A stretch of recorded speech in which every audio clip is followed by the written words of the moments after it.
Hey, what is up? The Leafs Convo back in business for Oak Ridge Ford in London, Ontario, oakridgeford.com. It is Sunday, January 3rd, 2021. Hallelujah. A new year is upon us, and soon the NHL will be back in business too. The all new COVID affected season begins within like the next 2 weeks. Mr. Augello, good to be with you again. Happy New Year. Good morning, Norman. Happy New Year to you as well. And yes, it's something to look forward to. Thankfully, the calendar is flipped to 2021, and we hope that means a lot of the things that we had to deal with in 2020 are in the rear view window. But right now, I think what a lot of fans are looking forward to is January 13th and the opening of the NHL regular season against the hated Habs for the Yeah. Maple Leafs. And, what that Canadian division is going to be like. It's going to be a 56 game schedule Yep. where almost every game is going to be meaningful. So Mm-hmm. it's going to be a big challenge to the Leafs. And I'm not one of those people who buys Yeah. into, well, they're the favorite. We'll see. Let the season play out. Yeah, I just want to see hockey. I wouldn't care if the teams were situated in southwestern Ontario and playing each other 50 times over the course of a short period or a long period. I just want to see NHL hockey back on the ice, competitive hockey, safe hockey. It remains to be seen if we can have both, but there's only one way to find out, and that is to give it a go. 10 days from now, this season will begin, and training camps didn't start weeks or months ago. They officially started today, Mike, and you're not there to cover them. So how are you doing that? Well, the media are not allowed at the Ford Performance Center. Apparently, I guess the Leafs are going to be making Kyle Dubas and Brendan Shanahan and everybody available via Zoom conference call today for the opening of training camp. And they're doing their medicals, and then they're going to be providing video, but it's not going to be like the normal training camp where the media is all there at the Ford Performance Center in the press box watching line combinations. It will get some sort of feel of what's going on, but really the first real look we're going to get is on the 13th when everybody else gets the real look at it. So it's going to be an interesting situation. And obviously, training camp is being done this way because they're afraid of players getting infected. And that's obvious, that's understandable, but it's in terms of coverage, it's going to be challenging for the media to be able to provide the coverage that the fans really want. This is the Leafs Convo podcast. Norm in London, Ontario. Mike in Buffalo, New York. Thank you very much to Oak Ridge Ford for the sponsorship of this endeavor. The 2021 F-150s are out. We have the lion's share of them at Oak Ridge Ford, and they are selling like hotcakes with good reason.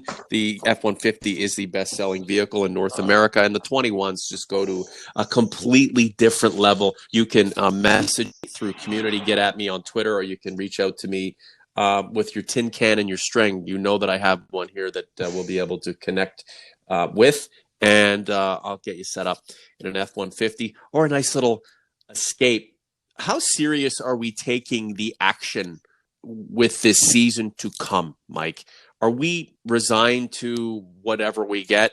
Can we talk this up a little bit too much when there are so many other things at play here that have to go right to allow this season to actually not only come to fruition, but have a conclusion? Well, it's definitely going to be challenging. I mean, obviously, you look at the schedule that was laid out by the NHL, and in particular for the Leafs, you see, series against, say, Edmonton or Winnipeg, where it's two games in a row in Toronto or in Winnipeg. It's sort of a baseball schedule in a lot of instances. But I did notice when they released the schedule, there was not a great deal of back-to-back days, which I thought there were going to be like a baseball schedule. And apparently the reason is because, God forbid somebody tests positive for COVID, they have 24 hours to be able to bring players up from the taxi squad or from the minors if the AHL are playing to be able to fill those positions. So it's like they did build in a little bit of a buffer to postpone games or to move things around in case positives happen. And we've seen that in the NFL this year. We've seen it in Major League Baseball and the NBA. So it's good that the NHL is prepared for that, and they have to be prepared because more than likely with some of these teams, it's going to happen. Yeah, it's not going to be perfect by any means, but again, the attempt is being made.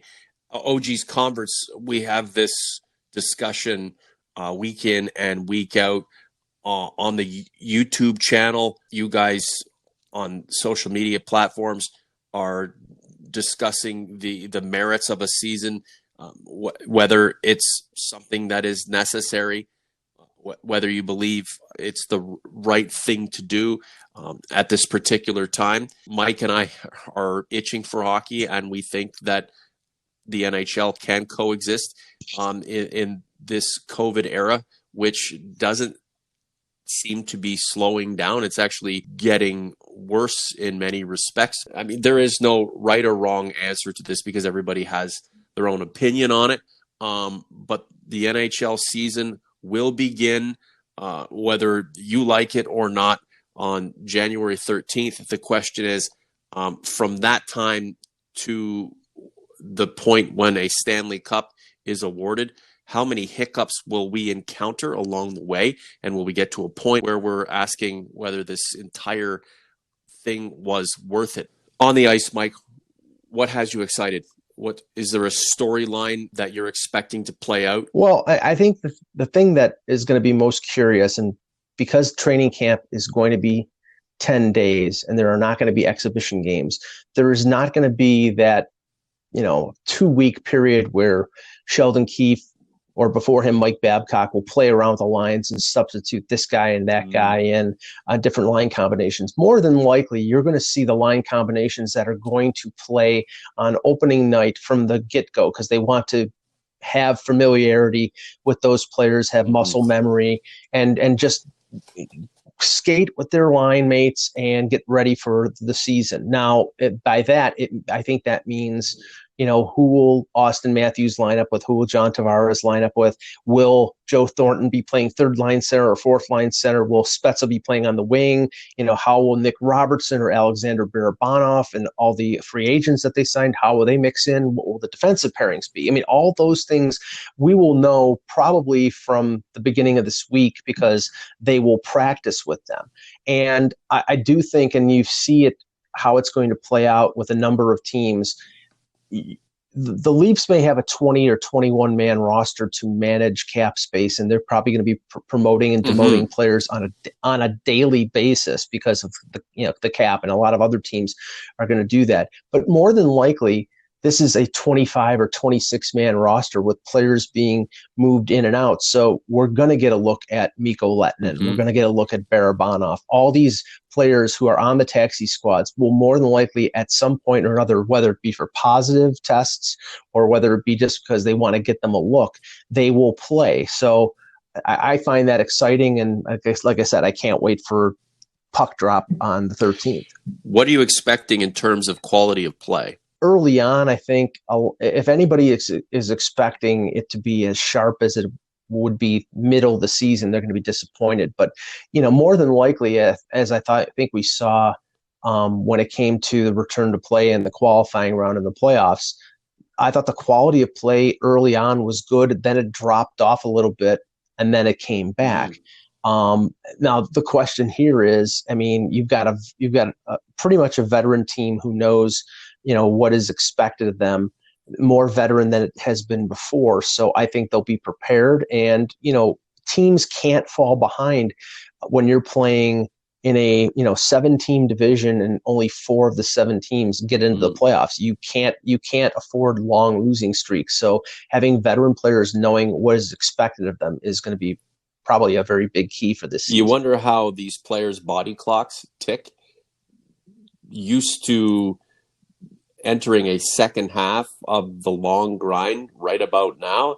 This is the beginning of it. So for some, especially some of the older guys, the timing might be a little bit off. Just the way they're seeing the ice, the way they're feeling this part of the new year. And then for others, the young guys who don't have the routine year in and year out ingrained in their system, it's just drop the damn puck. Let's go play some effing hockey. But with a shortened schedule, Mike, that you hope ends without any sort of interruptions, there isn't a hell of a lot of time to feel your way around things you could find yourself behind the eight ball rather quick, especially if in this Canadian division, taking on teams that come out hot and stay hot. Well, I think the advantage for some players, and I'll point to Lettinen and Joe Thornton, is that Thornton was playing in the Swiss league, not a ton of games, but enough to sort of stay in shape and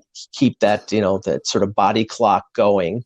And Lettinen was playing in the KHL, so they've had their blood flowing at times while everybody else has been waiting around, and the Leafs informally have been practicing at the Ford Performance Center probably for the last month. So, as opposed to some other teams, they may be better off than other ones. So, but the only way to see that is what happens when puck drops. And, I think the expectations are very high for this team. Sure. Everybody's picking Toronto to win the All-Canadian division. If you look at the All-Canadian division over the last couple of weeks, with Montreal adding Corey Perry, and let me just say, a lot of Leaf fans were like, "Oh my God, they got Corey Perry for $750,000, and we spent double the amount of money for Wayne Simmons." Well, Wayne Simmons is 3 years younger than Corey Perry, and Corey Perry had an absolutely crappy regular season with the Dallas Stars and rekindled himself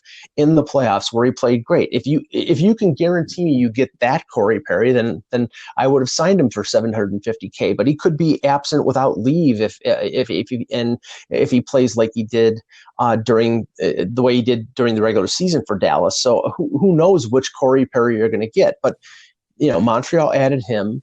Ottawa added Derek Stepan, added Braden Colburn and Cedric Paquette. I mean, all these deals, they've added players. Ottawa is not going to be a cakewalk. Montreal is better. The teams out west, Vancouver just added Travis Hamonic on a PTO today.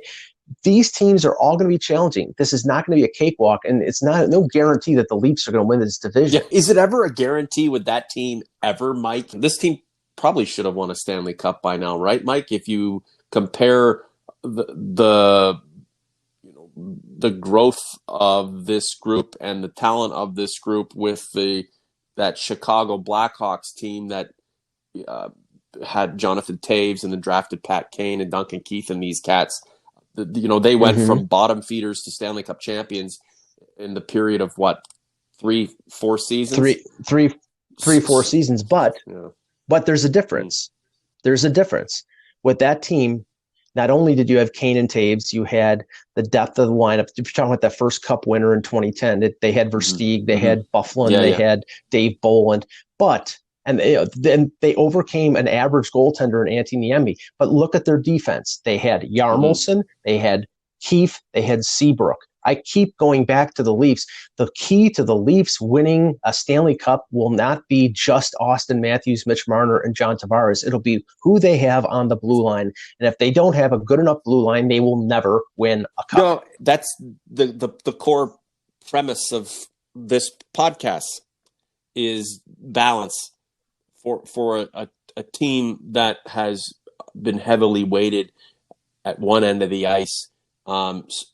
So heavily weighted that there was an expectation that it could compensate for the deficiencies on the other end. Mike, we've been going on about this for years and years now, and I think we're in the season 3 of this YouTube version of the Leafs Convo podcast. We go back to the Leafs and all of their prowess, never really living up to the hype. So the idea that they are on paper the favorites to win the Canadian division is nothing new. What isn't new?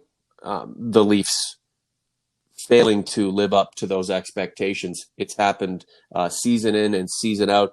At least during this Nylander, Marner, Matthews era, and other than being excited and feeling confident and comfortable with the veterans that have been brought in by Kyle Dubas as a necessity and as an understanding that it takes more to build a winner than just analytics. The Leafs haven't proven that they can live up to the hype. Then again, in this shortened season, this wacky COVID-affected campaign that's to come, maybe this is the one. Obviously it's going to be getting the same kind of production they got out of Matthews and Tavares and Marner as they did last year. A big key is going to be a bounce back of Morgan Riley, who had injury problems last year.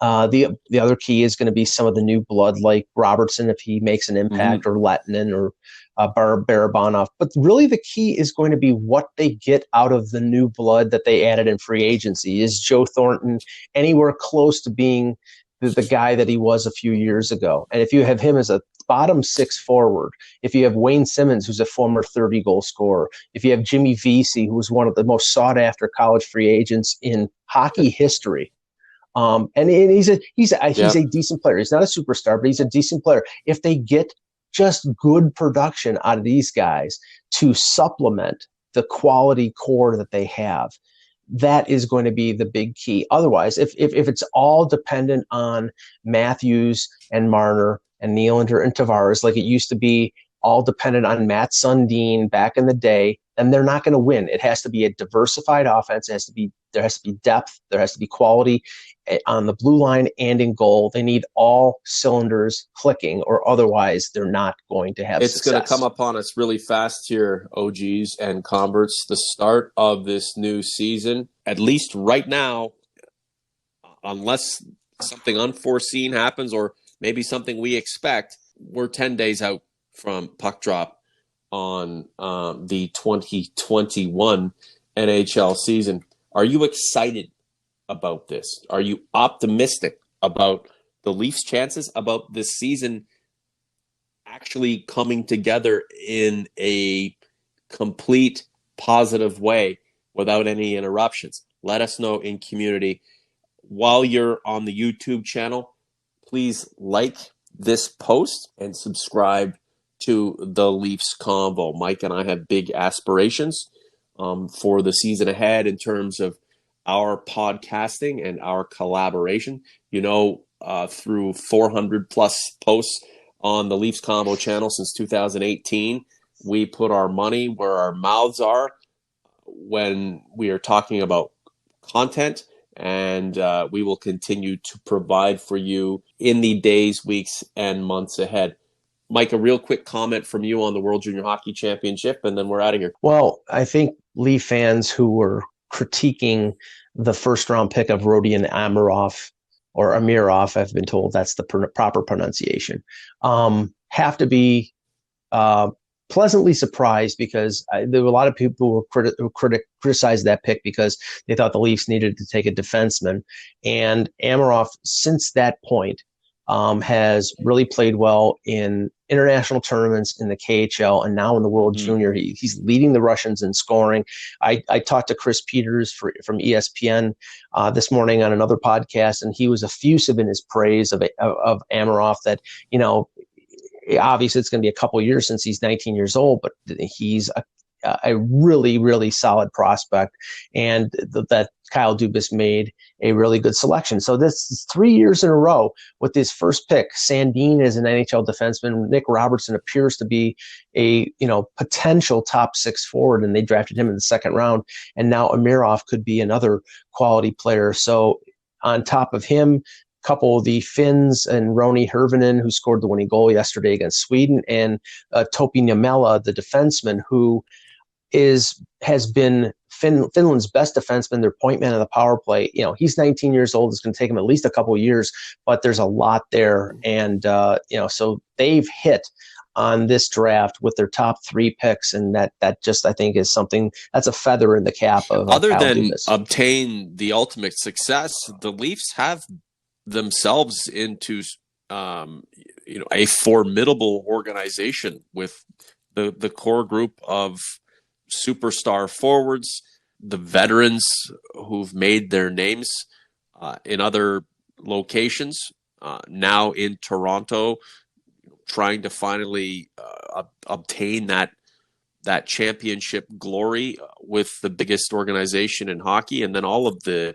drafting that Kyle Dubas and his team have done. Again, this organization has plenty of prowess, and there's plenty of talent from top to bottom, but it's got to come together to produce playoff series wins and, one after the other, moving towards Stanley Cups, right? You can't blame us for being a little shy in predicting the ultimate glory when season in and season out, teams that should have gotten close to that have come nowhere near it. Let's be optimistic about the days ahead. Also cautious about it, not just from the hockey perspective, but from a health perspective too, Mike. Listen, it was a lot of fun. Happy New Year to you. I hope everybody's okay in Western New York, and I'm looking forward to not only a great season of Leafs hockey, but another great season of Leafs Convo hockey. Talk to you soon, Mike.